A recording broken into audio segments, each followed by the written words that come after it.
Space Ocelot, good morning, LD. Thoughts on how to handle large casts of characters? Some stories make it work, but from my understanding, it can be difficult to pull off. Yeah, I put that up there with the idea of don't. I can time travel.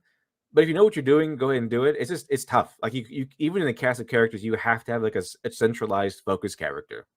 Two maybe. Like if you want to be a little more scattered. But usually the best way to handle it is to have one focus character and then a bunch of side characters. Even in the Justice League, like for example, like for the all main characters, the episode you're watching has to be about some of them. It has to be about one of them. I thought, oh, this is a Justice League episode about Superman.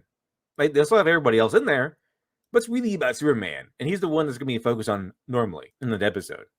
If it's a movie, or even like if it's a standalone book, it's all about focus. I mean, remember the Soon I'll Be Invincible. There's a lot of characters in there, like Doctor Impossible. He's by himself, but the other character, Fatale, is joining a new group. But we're not. It's not like everyone gets equal measures of power, equal measures of attention. We see all these veteran superheroes banding together again through the eyes of Fatale, who's new there. So Fatale is in a group, and the whole story, every chapter of Fatale, kind of centers around a group. But it's really Fatale who's the focus character there. So it can work. You just have to have a focus character, because if you don't have a focus character and you just have a large group, it's going to overwhelm the reader usually. It was like a bunch of stuff. Even like George R. R. Martin in Game of Thrones, he has a bunch of characters, but the way he handles it is very much like that, where every chapter is centering around one character. So while you have a really cool historical drama that involves like dozens of characters, it doesn't get overwhelming because he kind of organized it into, okay, this chapter is about, I don't know, Arya Stark or something like that. This one is about Cersei. This one is about Jaime Lannister. So he divided each chapter into a perspective of a different person. So even in Game of Thrones, when writing Game of Thrones, even though there's a lot of characters to consider, each chapter only surrounds one character, a focus character.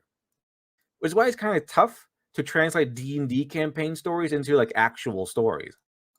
It's more fun if it's a guy telling you what happened during his D&D session rather than doing a Vox Machina thing. So Vox Machina, it got its power from having a central focus character. You know who that was?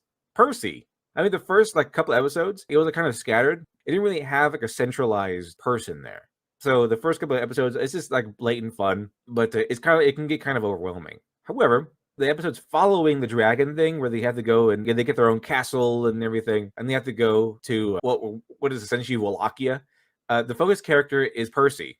Now you have some certain episodes during that arc where some characters take more focus than the others, and it's not Percy. But the main story overall is Percy's story. If you have to have a large cast, you have to focus on someone.